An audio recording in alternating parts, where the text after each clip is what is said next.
alaikum wa rahmatullahi wa barakatuhu, which means may the peace, mercy and blessings of God be with you. Welcome to Cambridge University Islamic Society's Experience Islam Week, where we hope you can see things differently. Tonight we focus on the life of the Prophet Muhammad, peace be upon him, as presented by Professor Tariq Ramadan. There are handouts available, so if you'd like to make notes, you can do so on those. You also should have a feedback form. Please do fill these out so we have some kind of idea about how the event went. There are some seats around if people want to just fill them up near the front. You can come and sit down. We will start with the traditional Islamic introduction, which is the recitation of the Quran. On your handouts, there is the English translation, so please do follow along as the recitation is being made.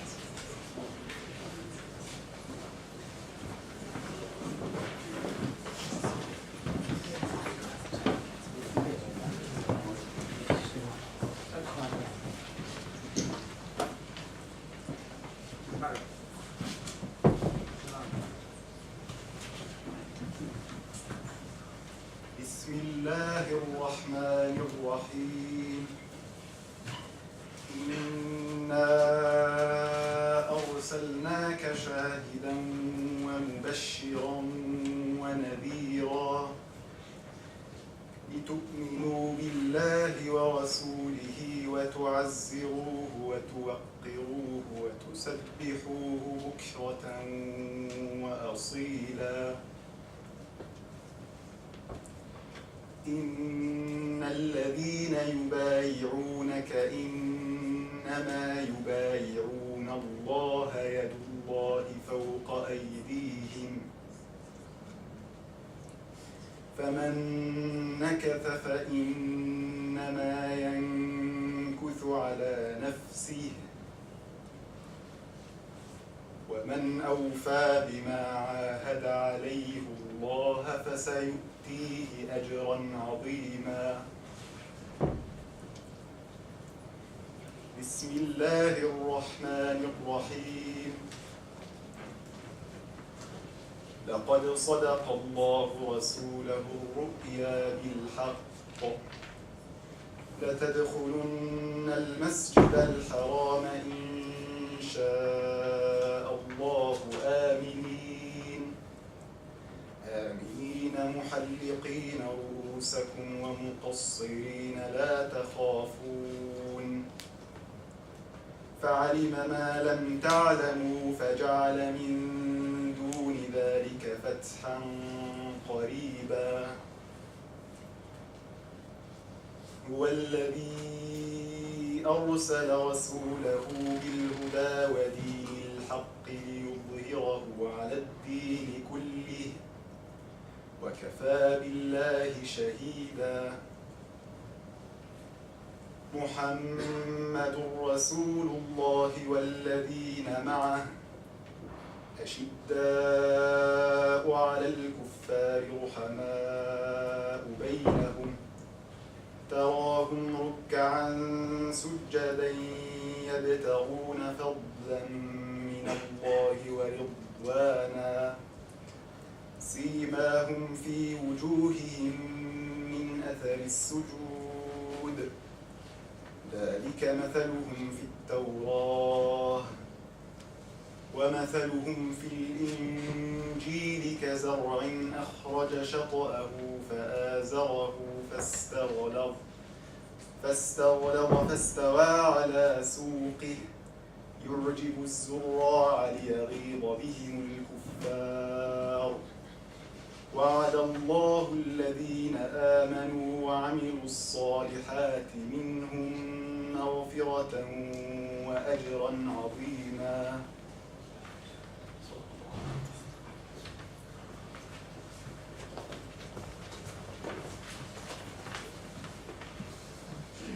Tonight's speaker is Professor Tariq Ramadan. He holds a Master in Philosophy and French Literature and a PhD in Arabic and Islamic Studies from the University of Geneva. He also received one-on-one intensive training in classical Islamic scholarship from Al-Azhar in Egypt. He is a Professor of Contemporary Islamic Studies at the University of Oxford and also teaches at the faculty there. He is at the same time a visiting professor in Qatar and Morocco and a senior research fellow in Doshita University in Japan. Through his writings and lectures, he has contributed substantially to the debate on contemporary Islamic issues, Islamic revival in the world and Muslims in the West. He is active both at the academic and grassroots levels, lecturing extensively throughout the world on theology, Islamic law, jurisprudence, applied ethics, philosophy, social justice, economy, politics, interfaith, and inter-community dialogue. He is currently the president of the European think tank, the European Muslim Network in Brussels. Tonight's talk focuses on his latest book, The Messenger, The Meanings of the Life of Muhammad. We'll start with a short reading. The Prophet came to humankind with a message of faith, ethics, and hope, in which the One reminds all people of his presence, his requirements, and the final day of return and encounter. Though Muhammad came with this message, throughout his life he kept listening to women, children, men, slaves, rich and poor, as well as outcasts. He listened to and welcomed and comforted them. An elect among the inhabitants of this earth, he concealed neither his fragility nor his doubts. In fact, God had, very early on, made him doubt himself so that he should never henceforth doubt his own need for him, and shown him the reality of his failings, so that he should seek his perfect grace and remain indulgent towards his fellow human beings. He was a model, not only through his qualities, but also through his doubts, his wounds, and occasionally, as we have seen, his errors of judgment, which either revelation or his companions would point out. However, absolutely everything in his life was an instrument of renewal and transformation, from the slightest detail to the greatest events. The Muslim faithful, believers of any faith, and all who study Muhammad's life, regardless of personal religious belief, can derive teachings from this, thus reaching toward the essence of the message and the light of faith. The Prophet prayed, mediated, transformed himself, and transformed the world. Guided by his educator, he resisted the worst in himself and offered the best in his being, because such was the meaning of jihad. Such was the meaning of the injunction commanding believers to promote good and prevent evil. His life was the embodiment of that teaching. Muhammad's life journey offered at every stage an existence devoted to the worship of God. The heart cannot but commune with such a being as he follows the path to freedom. Freedom not only to think or act, for which Muhammad fought with dignity, but also the freedom of a being who had liberated himself from his attachments to superficial emotions, destructive passions, or alienating dependence. Everybody loved, cherished, and respected him because his demanding spirituality enabled him to transcend his ego, to give himself, and in turn, to love without bondage. Divine love was free from human dependence. He submitted, and he was free. He submitted in the peace of the divine, and he was free from the illusions of the human. He had once told one of his companions a secret of real love. Keep away from, do not envy, what men love, and men will love you. God had inspired him to follow the path to the love that continues this love. My servant keeps getting closer to me through freely chosen devotions until I love him. And when I love him, I am the hearing through which he hears, the sight through which he sees, the hand through which he holds, and the foot through which he walks. God's love offers the gift of proximity to the divine and transcendence of the self. God's love is a love without dependence, a love that liberates and elevates. In the experience of its closeness, one perceives the presence of the being, of the divine. Muhammad had followed a path that entailed a number of different stages: the call of faith, exile, return, and finally departure to the first resting place, the last refuge.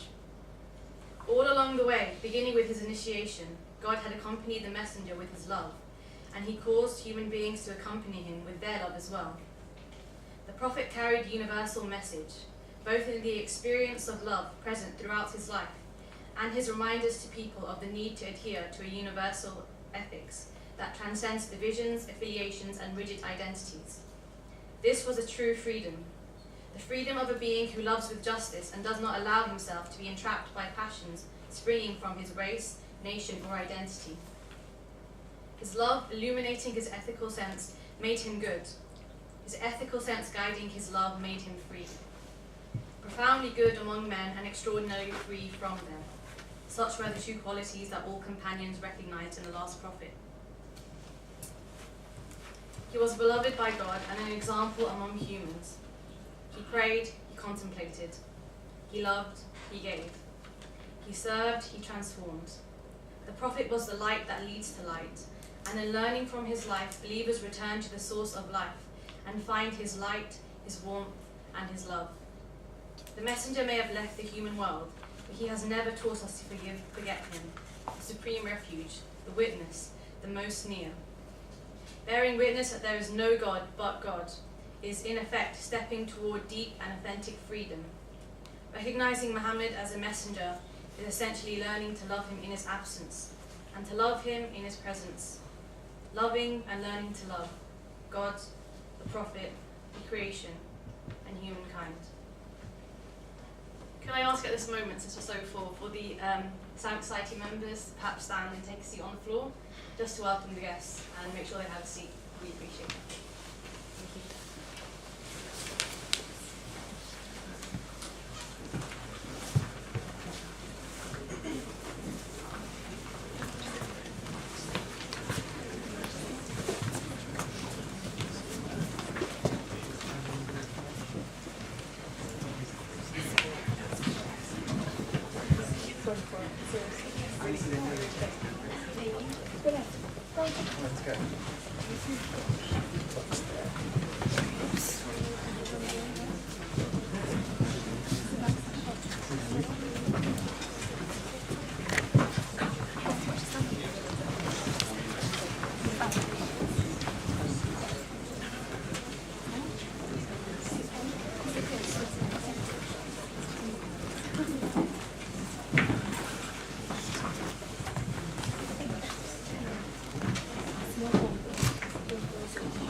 Thank you.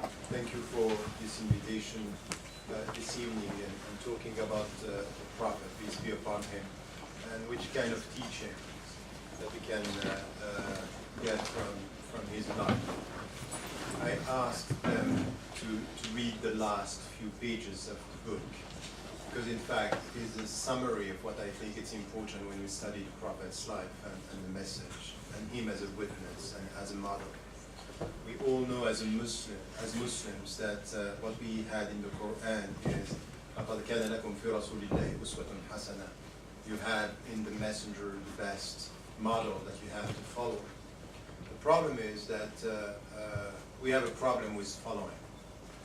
The very meaning of following an example and understanding the example. The way we are teaching here what is his life today as Muslims very often is we know the dates, we know the facts, and we forget the meaning. And the meaning of his life, in fact, is central. Why? Because today, if someone wants to know something about Islam, I think that the last thing to do is to give her or to give him the Quran. The Quran is not the easiest way. It's not the easiest way to understand Islam. It's not the easiest book to read. From a spiritual viewpoint, it could happen. Anything could happen with the Quran because the Quran has its secrets. But still, when it comes to understanding Islam, to understand the very meaning of Islam, the best is really to go through the Prophet's life, the seerah, and to get a sense of not only the principles, but also the way these principles were implemented during his life.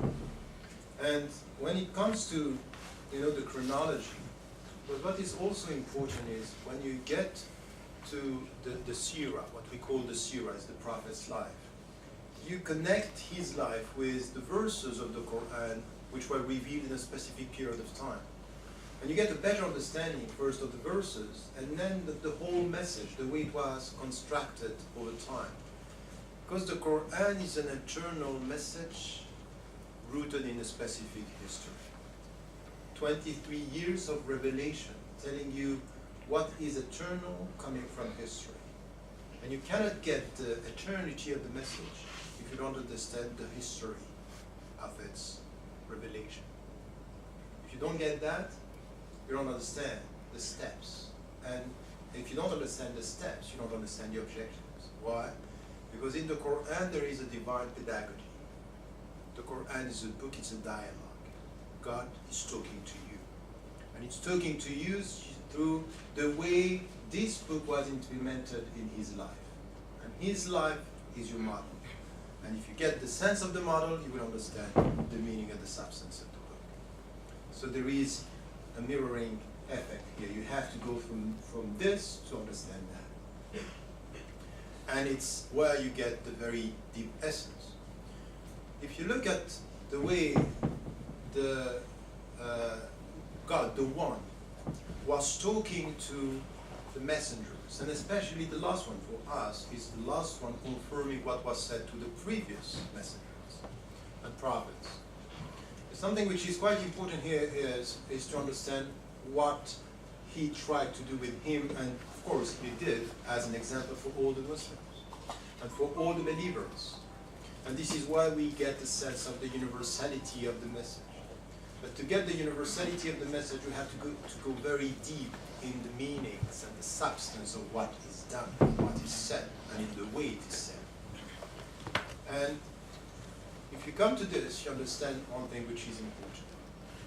First, I myself, I keep on repeating this, because when I was writing this book, I changed myself. I went through a transformational process. When I was asked before what is the main principle of Islam, I was to say justice. And I was taking the means for the ends. In fact, justice is means. It's a means towards something which is beyond that. Justice is the only way to get peace. But at the end, in Islam, there is salam, which is peace. Enter in God's peace with all your heart, all your being. This is the point. The way towards happiness, the way towards reconciliation, nurun ala nur, the light of revelation coming to the light of your heart to reconcile the two dimensions, this is peace.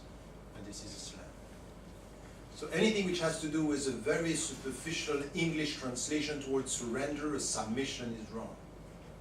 In fact, is literally right, substantially wrong. If you understand what I mean. The substance is wrong. It's not this. It's not the submission of your being. It's a reconciliation of your being with the being in order to get freedom. The freedom of faith. Reconciliation is the point. So this is why one of the most important invocations, supplications that we have in the Quran is Allahumma zalamna anfusana. We have been unjust with our own self. And what is this injustice towards your own self? Is not to listen to all the dimensions of the self. You need to eat and you eat. You need to love and you need to love. And love is central. This is why all the words that you have been was repeated in the last is love. In kuntum tuhibbun Allah is a condition. At the end of the day, you reconcile yourself with yourself if you love Him. Why? Because you have it in the Quran. وَعَلَمُوا أَنَّ اللَّهَ يَحُولُ بَيْنَ الْمَرْءِ وَالْقَلْبِ. And know, وَعَلَمُوا, know, it's knowledge. It's not only something that you feel, it's knowledge. That the knowledge of God is between you and your heart. So come back to yourself is the way you go to Him. And this is what you got from the very beginning if you get the sense of the Islamic terminology. And I would say to all the students here who are studying Islam or being part of ISoc or any kind of Islamic organizations, it's your duty to be able to go from Arabic and English and to get better translations of what we have now. because we are misleading ourselves and our brothers and sisters in humanity by the way we translate some of the Islamic terminology. We are not serious and we are not deep enough with the Islamic Arabic terminology in the way we have to understand it. And this is problematic.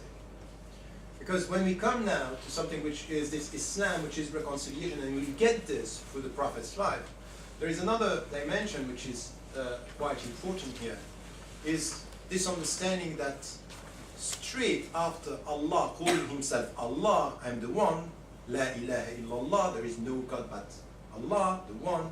And once again, some of our brothers and sisters in Islam, when they speak in English, they say, when I speak about God, I will say Allah, to make it different from what the British people are saying. And I would say that's wrong.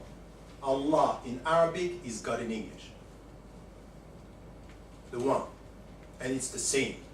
So we are not scared of language. Because the Christian, the Coptic tradition, when they speak in Arabic, in Egypt, they say Allah when they speak about God. So it's so worrying, it was so worrying for some of the Muslims that in Indonesia, they imposed onto the Christian not to use Allah when they speak about God. In Malaysia, I think it was in Malaysia. So I think that this is completely wrong. I think that it's just proof that we are not confident. In fact, it's His name and He's the one. And then, in this understanding here, there is something which is coming straight from the beginning. When God is talking to the messenger, peace be upon him, He's speaking about a Rabb. A Rabb. And we translated this in English into Lord. In fact, in the root of the word Rabb, there is Tarbiyya. Tarbiyya means education. In fact, a Rabb is the educator. He's the educator of this man who is going to be the messenger. And who is the educator is God, taking him from the very beginning and educating him step after step, and step by step to come to being able to bear the message. And this is why it's important from the beginning. In fact, the starting point of everything, we keep on repeating this, that in fact the first verses that he got, and we got this from the Sirah, is Aqra bismi rabbika alladhi khalaq. Read in the name of your Lord who created. In fact, read in the name of your educator who created mankind. He is the creator. And read is something which is the starting point. But listen to this. From the very beginning, the first revelations that came to the messenger are those very short chapters that we start by keeping by heart because they are very short. This is what we give to our kids when they are small and they are young. Just get them. Allahu Ahad, very quick, very short. That's easy. And in fact, these are the verses that the educator used to change the perception and to change the heart of the messenger. They are the verses of conversion, and conversion means change the way you look at things. God, who loves you, is teaching you, you have to change the way you look at things. The way you look at the sky, the way you look at the mountain, the way you look at the desert. Tell me the way you look at nature, I will know the relationship that you have with the creator of the nature. Converting your heart. It's a conversion. But this conversion is reconciliation. Reconciliation between what and what? Between you and the meaning of life. The one is telling you, I created all this nature for you to see signs of what? My presence. Because my presence is your meaning. Is the sense of the meaning of your life. And if someone is responding to your question, and the question was, the Prophet, peace be upon him, left everything. He was 35 years old, said, I'm not happy. Why? Because I have a question, I don't have an answer. And the question is why? And the answer is I don't know. I don't know why I'm living. And all these people are worshipping idols, and these idols are not responding. The problem with idols is their silence. I need an answer. And Allah is coming with Nurun ala Nur. You have this spark, al-fitra, which is the universal thing, which is so important, that asking, why am I here? And the revelation is coming as an answer. And this is why we have in the Quran, Nurun ala Nur. Light upon light. Your question is a spark, and he was looking at this. He was going to the alone in the mountain, getting an answer. I need an answer. He was unsatisfied. And he got an answer. And God is telling him from the very beginning, and this is something which is important, our relationship is a relationship of love. I give you an answer because I love you. And as you get the answer, you should know who you love. Question and answer. And it's a reconciliation. You will never be at peace if you only have questions. So Salamat al-Islam is the very deep question that he had at the beginning. And this is why it's universal. It's a universal experience to look for questions. So this is why I'm very worried sometimes to see some Muslims being so afraid of philosophy. Because philosophy is the realm of questions. Be careful with the people who think that they have all the answers and have no questions. This is not following the Prophet, peace be upon him. He was pushing the people towards questions. Why? Because when you get the questions, you are in a situation where you are in need. You are in need of him. So the very essence of faith is just humility, knowing that he is in need of him. Remember, these are the last words of the text.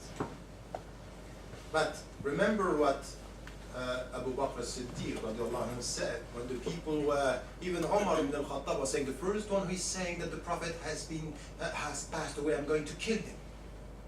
And he stopped him. And that anyone who was worshipping the Prophet should know that he is dead. But God, Hayyun la yamut, he is alive, he's not going to die. So your worship is never take the means for the ends. So the Prophet is a means. And we love this means. Why? Because he's part of the answer to our questions. Why? So you get this from his experience himself. I'm but a human being. This is what is repeated in the Quran. So the starting point is to understand that we have intellectual questions and we have spiritual answer. So this reconciliation is knowledge and love. Knowledge and love. Islam is all about this. Get knowledge and learn to love. This is why the Prophet was always repeating, Allahumma nas'aluka ilman nafi'a. Oh God, we are asking you useful knowledge. But what is useful knowledge? Useful knowledge is knowledge to help me to love better. In the way we are going to treat nature. Why do you think that we don't have to waste anything and to have to respect the fruit trees, for example, and nature? Why? Only because we are scared of catastrophes? This is the attitude of the merchant. I'm not going to do this because I'm going to destroy myself. This is not what is said in the Quran. Why the Prophet, peace be upon him, was saying to all the people, no suffering for the animals. Respect water. Respect the food trees. Respect nature. Why? Because the way you show respect to nature is the way you show love to the Creator. It's out of love that you are doing this. Don't waste water because you love Him. So ask yourself, in our daily life, this is so important now. That is so just unbelievable. How much the voices of the Muslims in such critical questions now are absent. It's as if we don't care about that. But by don't caring about it, it's just showing that we don't get the deep teachings. It's a question of love. Ecology, environment, it's a question of love. It's the way you treat. And the way we treat, as I'm always saying, he was just passing by someone who was preparing to slaughter an animal, and he was, treating him in a bad way. Do you want? And he was showing him how he was, how do you say this? sharpening his, and said, do you want to kill it twice? Is this the way you do it? And we get only the technicalities of that. Why the substance, the essence is show respect to the suffering of the animals, is to show love towards God. So for us, this is a process which started with the two things. Get knowledge to know how to love better. First thing. First thing with whom? The way he was. He was orphan. First, fatherless. No father, and then no mother. And then he kept on repeating his whole life that he was coming from somewhere. My mother, my father, Muhammad ibn Abdullah. He's coming from somewhere. If you don't know how to love your parents, tell me how you are going to show to the world that you love God. If you don't know how to show respect to them. There is no way to paradise if you get where you are coming from. My mother and my father. It's critical. In our societies now with the Muslims, you know, we are talking about the Prophet's life, peace be upon him. Let us come to this essence of everything. The true relationship to the one that we love is to show respect to the parents that we have. No paradise without their love. And it's a liberating process. Why? Because at the end of the day, it's the very meaning of love. You can, as I was saying in the text, you can love for yourself, or you can love for the sake of him. This is exactly the Abrahamic experience. Who do you love more? And you know what? You find it in Judaism, in Christianity, in Islam, and same stories in the Hinduism and Buddhism and all the spiritualities. At the end of the day, you have love that is helping you to detach yourself from your ego or to be jailed in your ego. The first jail is yourself. And this is what the Prophet, peace be upon him, was showing. So this is the universal message, and it started with this. It's this liberating process. But there is something which is important with knowledge and love. The only way to get that is through education. Is the worship the one, remembering that he is the educator. Huwa Allah wa huwa Rabb. Allah is the one, and Rabb is the educator, helping you to come to the one. No spirituality without education. And he himself, the Prophet, peace be upon him, went through all these stages, educating, understanding the people. And the way he was with his parents, his absent parents, is just to let us understand how much it's important. It's the path toward the one is to respect the parents that you have. And the way he was with his own kids and his daughters. Who today is standing up when his daughter is coming to him, or her daughter is coming, standing up? Fatima, when she was coming. Having this kind of secret communication. Hearts and smiles and smiles and sighs. This is the Prophet, peace be upon him.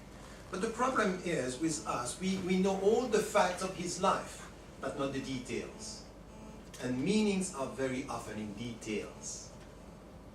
Details, when he was smiling, when he was standing up, when he was coming to her and saying, I'm going to give you the best gift. I can't give you a servant, but I can give you supplications. I can tell you how you can pray, but I can't give you someone who can help you. Why? Because the one who is going to help you is going to spread the sense of injustice within the community. But to give you the best, which is supplication, the way you talk to God, this is the way I can help you. So these are dimensions that we have to get to understand in which way the conversion of the heart is the starting point of faith. And it happened with him. And it happened in the way he was. And then there are steps which were very important. We are idealizing the companions and the way they were. It was not easy. Umar ibn al-Khattab sometimes was very harsh. He was not happy after Sulh al-Hudaybiyah. He was not happy with the Prophet. He was just even saying, no, it's wrong. We are right, they are wrong. and he kept him far from the issue. Why? Because when you have the mindset of Omar, you can't always understand the mindset of the messenger, peace be upon him. As much as he was not doubting God, but doubting himself, he was listening. You know what? How we call this in contemporary basic psychology? It's called intellectual empathy. You talk to people who don't share your views, and you put yourself in their position, and you understand where they are, from where they are talking. When he was in Sulh al-Hudaybiyah, you look at this: deep faith, deep understanding, knowledge, going through all the process, knowing how to talk to his people, because they were believers. But now he was facing people who, for 13 years, they were against him, say, that's wrong, you are not the prophet, you are not the messenger. And he came and there was an agreement. Now we need an agreement between you and me. We need to find a way. And say, okay, that's fine, let us come to an agreement. And the agreement is only right when it's on an equal footing. It's not I'm right, you are wrong, come to an agreement. That's not going to work. And he listened to what they had to say. And he said, look, you start by saying, Bismillahir Rahmanir Rahim. We don't know what is Ar-Rahman. We don't know what is Ar-Rahim. We know Bismillah. So we keep this. That's fine. Remove this. Ali, who was the companion that time, and he was the writer, said, I can't do that. I said, remove that. And then Muhammad Rasulullah, Muhammad, the messenger of God. I said, look, I've been fighting against you for 13 years because we don't believe that you are the messenger. So remove that. You are Muhammad ibn Abdullah. I can't do that. You are the messenger. One is talking from his truth. The other one is understanding the intellectual empathy. They are right. They are right. I think they are wrong, but from where they are right. From where I am, they are wrong. From where they are right. So which is exactly the opposite of any Aristotelian position that two things could be right at the same place for the same people. But in fact, it's not the same people. So he said, that's fine, remove it. They are right. Muhammad ibn Abdullah. I want you to understand this, that he is the one who liberates himself, reconciled himself with the very meaning, but he never lost a sense of humanity. And this is why it's very important to love, and it's very important to use this love to understand. Because at the end of the day, you can't get intellectual empathy if you don't like human beings. You get the point? If you don't respect humanity, if you don't respect the humanity of human beings, you don't get intellectual. There is something which is, I respect you. I love what God has put into you, even though I don't like the way you use this. But there is something which is deep respect here. You don't get intellectual empathy if you don't respect the people you are talking to. Arrogance is not going to make it. Arrogance is exactly the opposite of intellectual empathy. And this is what we got from the messenger. And I think that this is things that we have to study to understand this. And there is a last story, and I will end with this to let you comment and ask questions. Is in this story, and if you go through all this process, is to get a sense that that he had also with the community. This is, for example, when it was Sulh al-Hudaybiyah. But before that, when he arrived in Medina, he arrived with people who were al-Muhajirun, people who were experiencing exile. But these people, they came with the principles of Islam, but also with their culture. They were from Mecca, and Mecca was a specific environment with a specific culture. When they arrived in Medina, and Medina and Mecca, it's not far, but the culture in Medina was not the same as the culture in Mecca. And they experienced firsthand something which is, how do we keep the principles when we are changing cultures? and the Muslims who are living in Britain now, you, great majority of you are Muslims living in this country. This experience of exile, which is how do you keep the principles, the priorities, and how do we deal with a new cultural environment? It happened. And there is something which is very important. He taught the people, and when Umar ibn al-Khattab came to him and said, you know what? My wife is answering back. Because he was not used to this. In Mecca, I speak, you listen. Which is still the case in some families now. I speak, you listen. In Medina, no. I speak, and I speak. Both are speaking. And he smiled when Umar ibn al-Khattab came to him to tell him this. Because in fact, the way the Meccan people were was more cultural than Islamic. Nothing wrong with women answering back. If it's right, if it's wrong, this is a discussion, a communication between a man and a woman. Islam respects that, even though the culture of origin in Mecca was not accepting this because of the culture. So Omar had to change his cultural way in the name of the true Islamic principle. So this experience is important.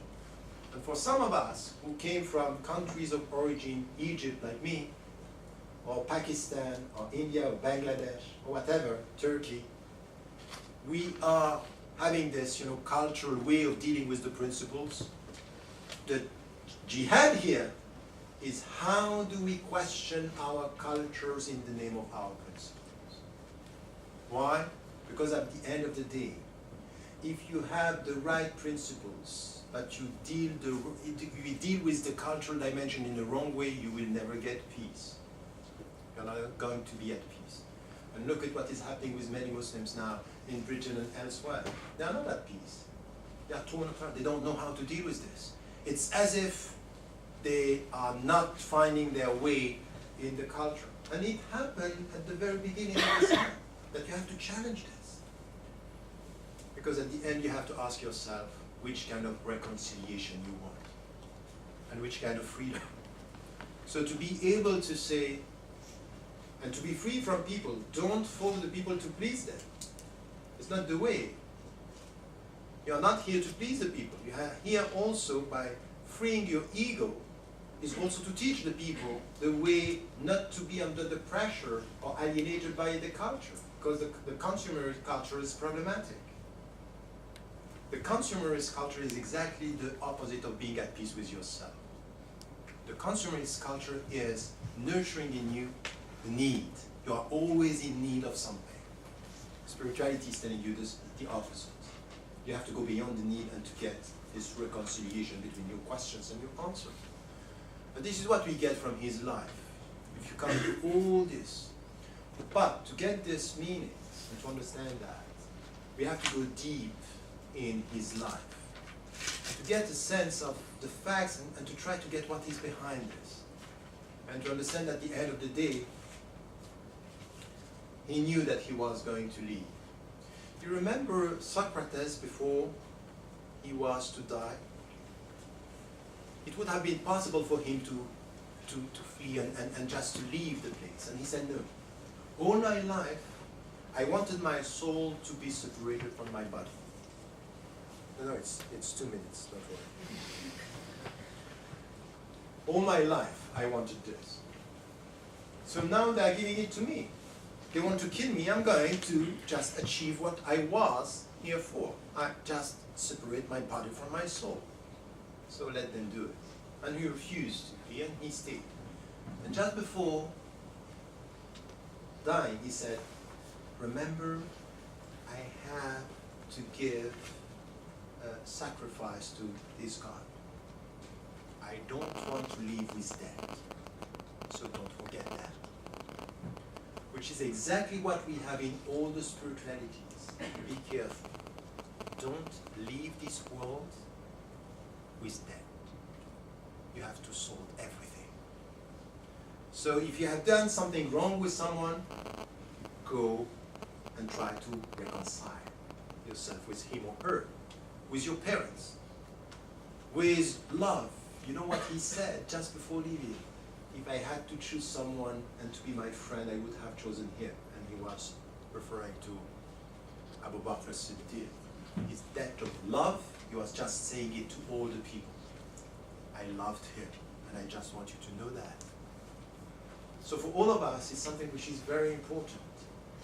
There will be no reconciliation, no peace with God, if when you leave now, you are not able to understand that in the name of love, you have to give to every dimension of your being and all the people around you what is due to them. Give everything. Your mind, study. Your heart, love. Your body, eat. Just what is necessary. But this is the way. And for the people around you, they are expecting something from them, give them. Give. You are here to free yourself from your ego and to give. And this is what the Prophet, peace be upon him, was. He was the one who gives. He is the one who gives. He is the one who is just trying to say, I don't want to leave this world being in debt. I don't want that. And he went to the mosque, very sick. Is there someone to whom I have to give something? And someone said yes. He said, give the money that it's due to him. I think this is a very important message, because at the end of the day you understand that he started by converting to reconcile himself with God, to get peace, and at the end he left by saying, I want peace with all of you. I want to live in peace. And this is the very meaning of Islam, that we got through his life. And I would say that this is maybe what we have to teach ourselves and teach our kids. And mainly, if only the people around us would understand what it means for us as Muslims. Why do we love him so much? Why do we love this prophet and this messenger so much? Not because we are idealizing, but it's a mirror and it's a means towards the one. I think that this would be the message that the people could understand. And once again, first is not to please the people that we are talking like that. I'm very scared of many Muslims. They were very happy when I speak like that, say, oh, the non-Muslims are going to be happy. I don't care. I'm not here to please the non-Muslims, but to teach the Muslims how to understand his life. And when they understand his life, this is the way we are going to be respected by anyone on the surface of the earth, because this is the very teaching, the universal teaching of all the spiritualities, if only we understand. Thank you.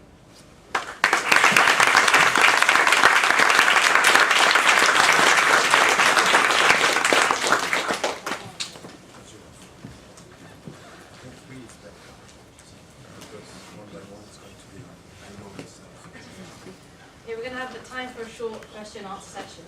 We'll take a few questions at a time. Please keep them brief. We don't have very long, and it's good to get as many questions as possible. Does anyone have any questions?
I was wondering about the part, my name is Mona, I'm from Egypt.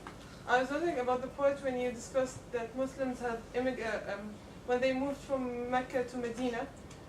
I don't feel it's analogous to what's happening for when Muslims come to Britain, because Britain is a non-Muslim country, and then when Muslims moved from Mecca to Medina, this was moving from a non-Muslim to a Muslim country, not the other way around. So I don't know how would one sort of apply this. So the three questions were: how can Muslims live at peace in a consumerist culture? How to separate religion from culture, and is the analogy of Muslims moving from Mecca to Medina analogous to moving to Britain today?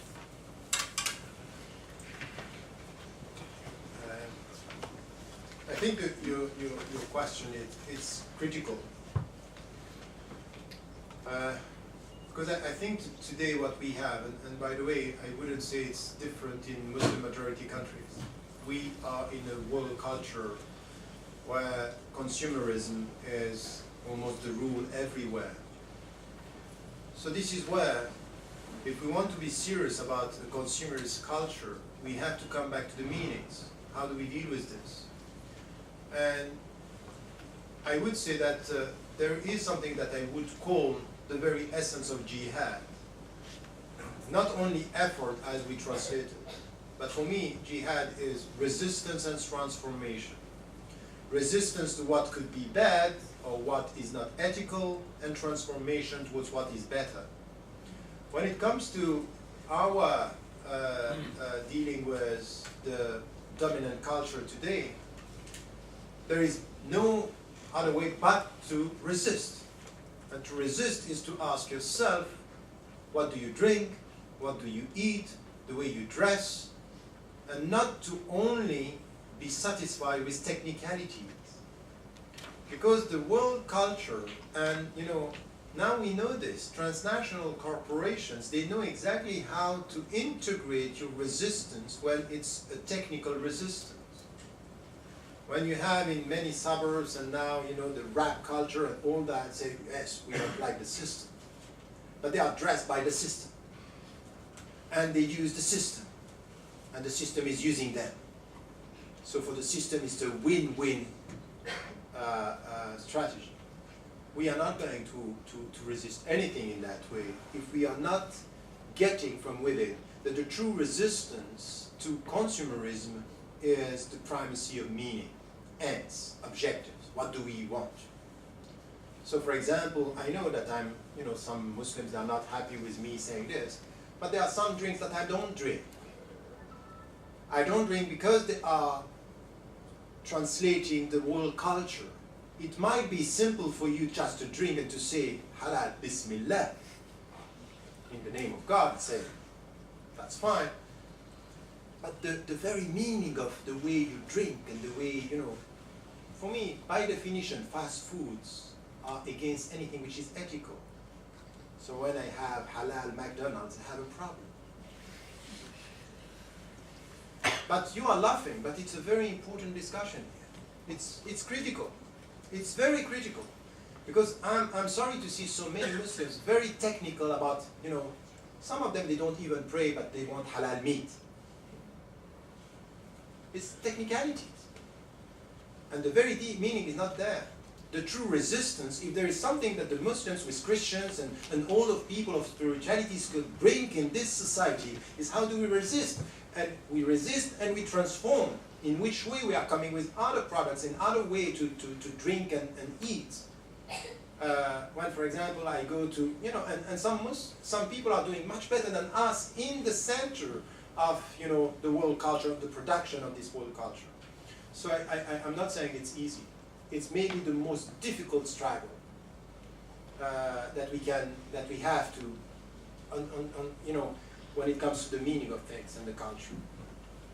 When you are talking about you from Pakistan, once again I keep repeating this because I wrote this in to be a European Muslim. And when you come to the countries of origin, when Muslim majority countries, there is a great deal of confusion between religion and culture. But there is something which is difficult from even the terminology in Islam. When you say ma'ruf, you have in the Quran al-ma'ruf, meaning what is good. It's understood, the translation is what is good. But if you come back to the root of the word, in fact, al-ma'ruf is al-hukm wal-urf. Ma'ruf, there is urf in it. It's known by the people as being good. So there is the rule which is good, is the reveal, but also known by the people as being good. So you have something which is a cultural dimension with a rule. Now this is where it's quite important for us to understand that Islam is a set of principles. And we have to be critical with anything which has to do with culture. And the way I put it, it's simple, have to be, but it's not easy. There is no religion without culture, no culture without religion, but religion is not culture. So you don't have principles like this without a culture. It has to be rooted in a culture.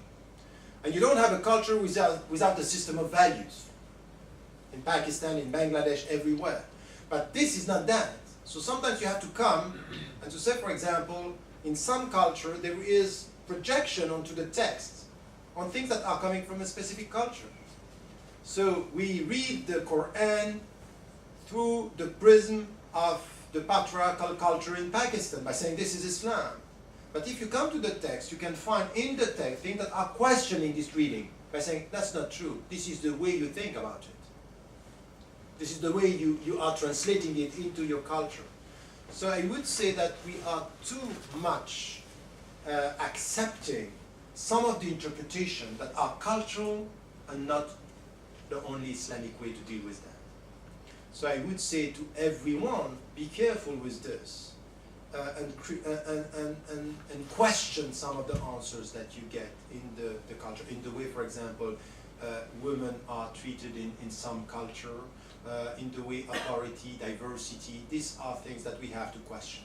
Even the way we educate people, it's very, very often culture.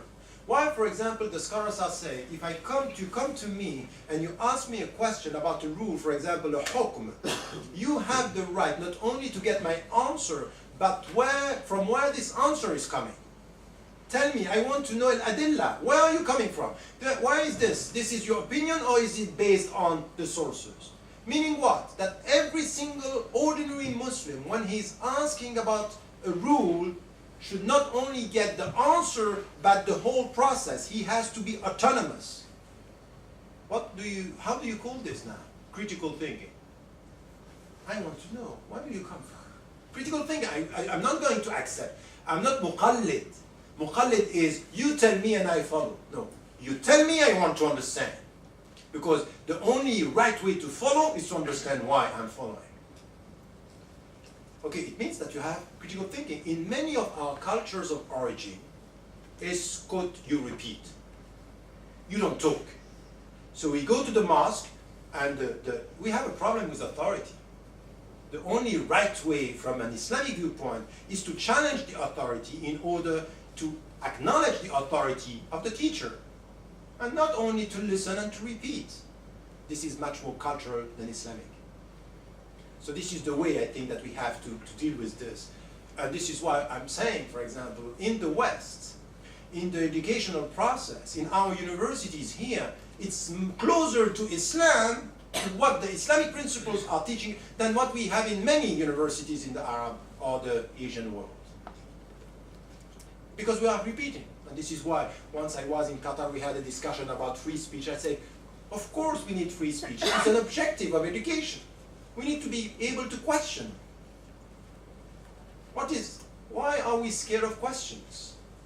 When you are scared of questions, it means that you are not confident with your answers. It might be the state of affairs within many Muslim majority countries today, and it's coming from our culture. To protect from questioning is a problem. And the last question, I think that it's not a question of being a majority or not. By the way, Medina at the beginning was not a majority Muslim society first. And they were dealing with the Ansari culture.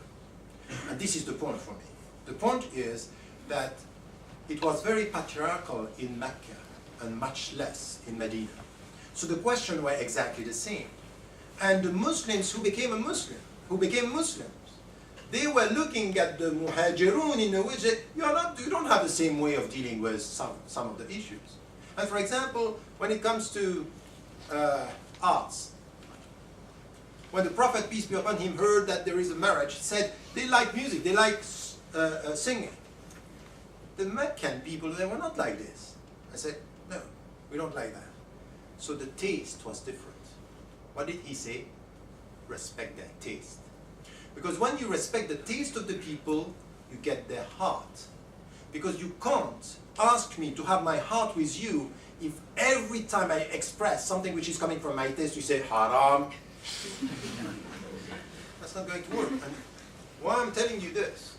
Because many of the British who are converting to Islam, they have a problem with Muslims. Because they understand that the only way to be at peace with the Muslim community is to be an Arab or an Egyptian.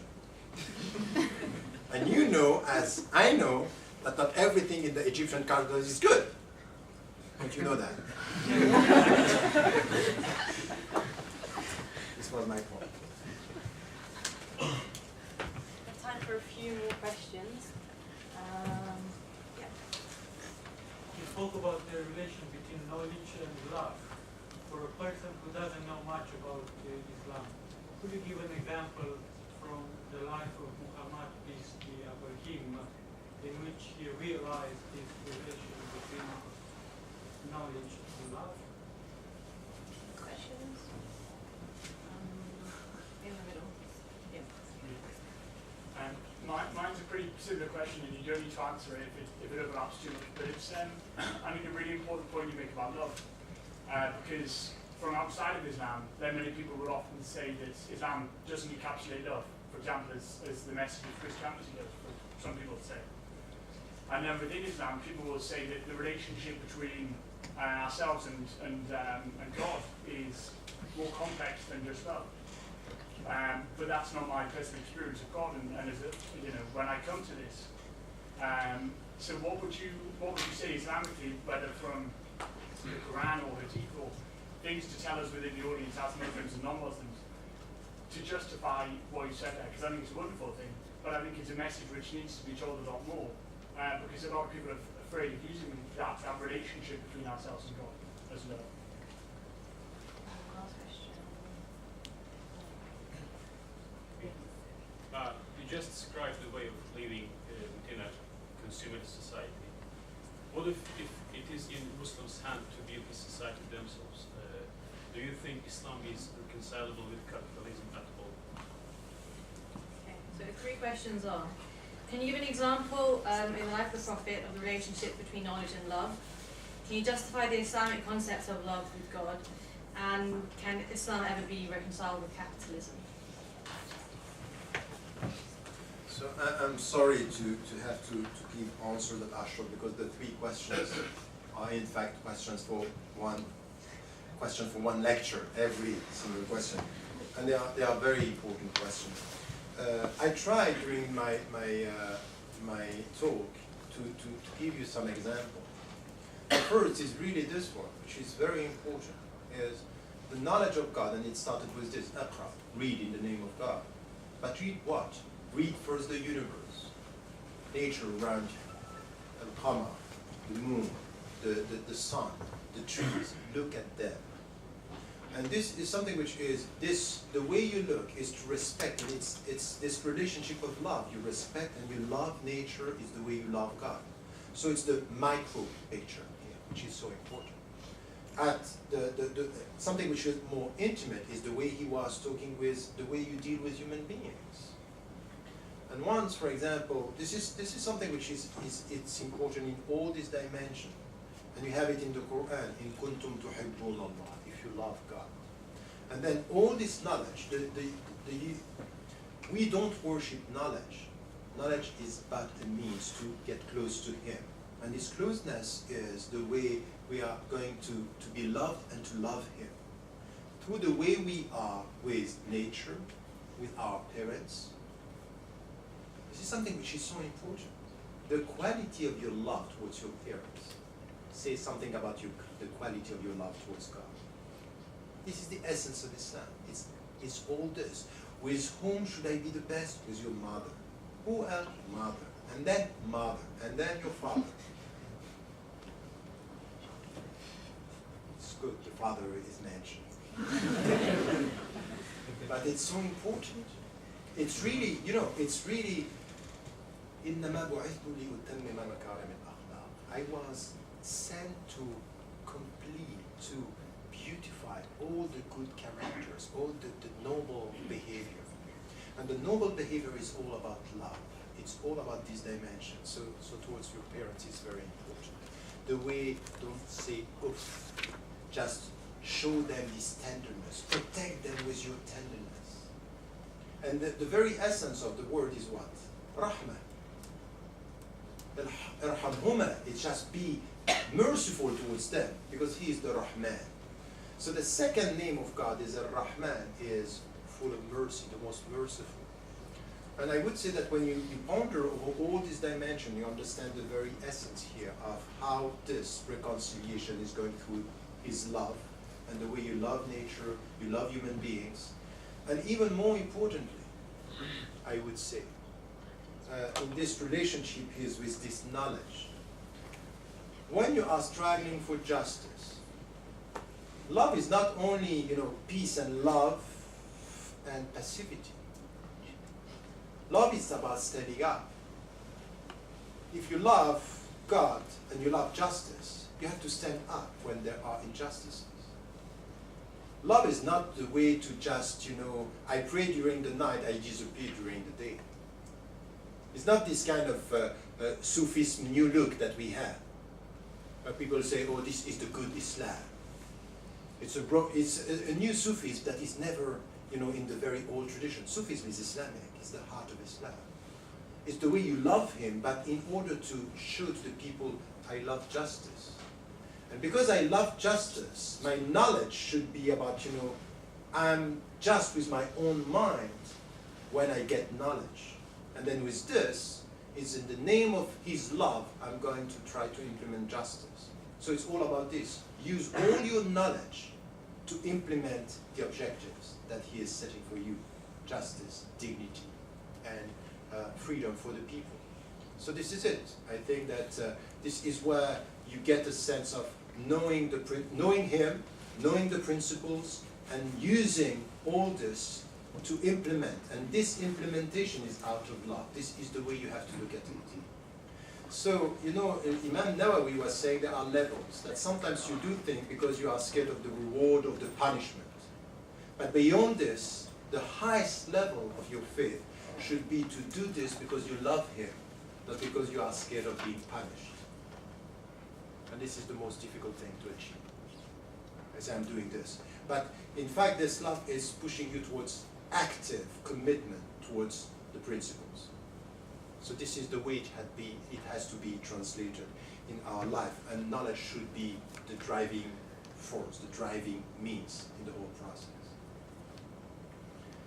So talabul ilm, this seeking knowledge, is all based about on this dimension. I think we have to repeat that. And yes, I know that it's not said enough. And let me tell you something.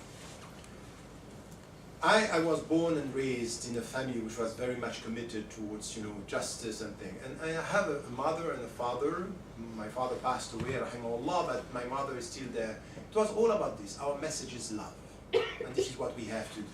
When I started, and I said to my parents, what is important for me is solidarity work. I went to South America where there were no Muslims, or I went to Africa and with the Tibetans. They were saying, good. Do this. Solidarity is good. This is the way you show that you care about human beings. And by doing this, and getting a message of love at home, I went to South America and I met with priests. And they were dealing with poor people. And they were liberation theologians. This reading through the eyes of the poor. And they taught me a lot. To what they were saying. I didn't start interfaith dialogue around the table. I was on the ground with the people, working with them. And I saw them working. And I saw how much they were caring about the poor people, saying, this is the way we love God. We serve the poor. And then I came back to my own tradition, understanding that this was in my tradition. I say, if you love God, you have to care about the poor people. There is no other way. Tell me how much you care about the poor, I will know how much you care about God in your life. Anything else is just, discourses and statements. You are fasting 1 month a year. For what? To love the poor, to experience what they are experiencing, and to be close to the one. This is where we have to come back and to get a sense of this.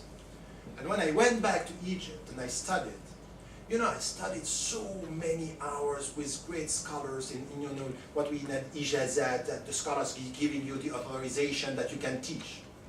And I remember once, it was at 5 o'clock in the morning, I went out of one course when the teacher was telling me the meaning of one verse of the Quran. إِنَّ فِي خَلْقِ السَّمَوَاتِ وَالْأَرْضِ وَاخْتِلَافِ اللَّيْلِ وَالنَّهَارِ لَآيَاتٍ لِأُولِي الْأَلْبَابِ. There are in the creation of earth and heavens and the alternation of nights and day signs for those who are full of insight. And I was told it was at the end of the course, he told me, you know what happened when the Prophet got this message, peace be upon him? He cried the whole night. And he cried the whole night and he said to Bilal, who saw him, what is happening? He said, I got this message. Or to any one of you who is listening to this message, and don't meditate this message.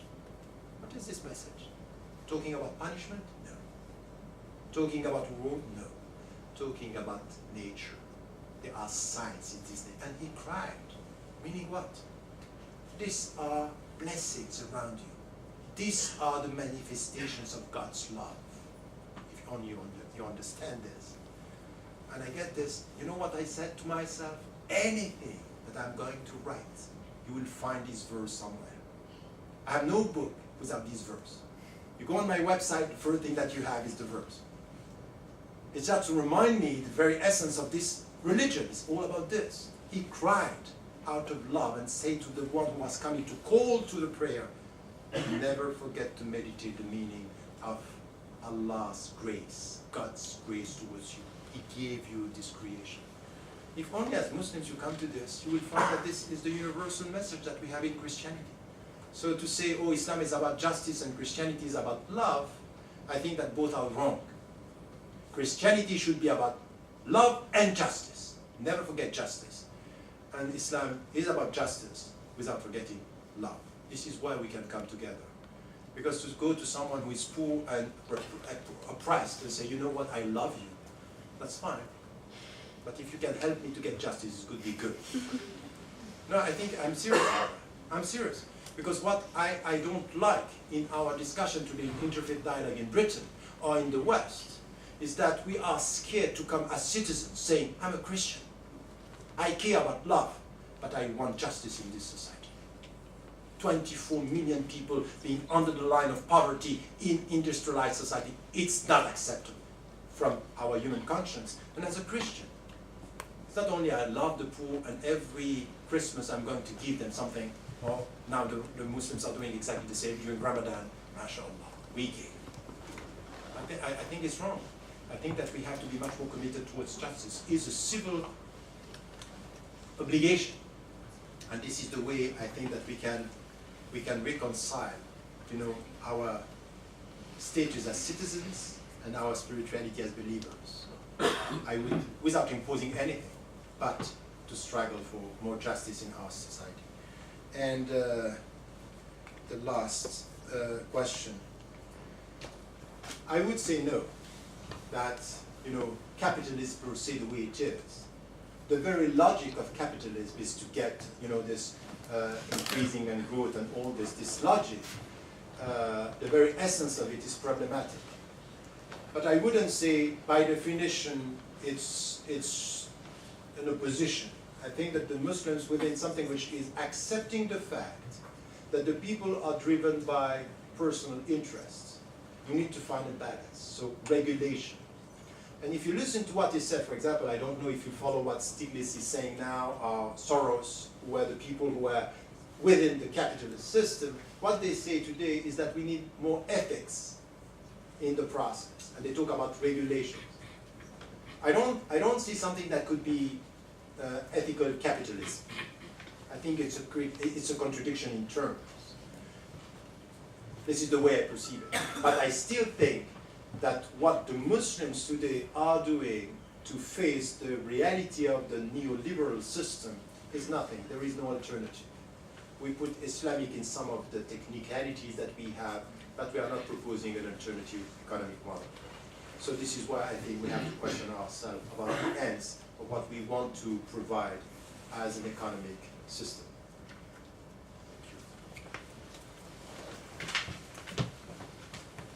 Thank you very much, Tariq Ramadan. Unfortunately, there are no more time for questions.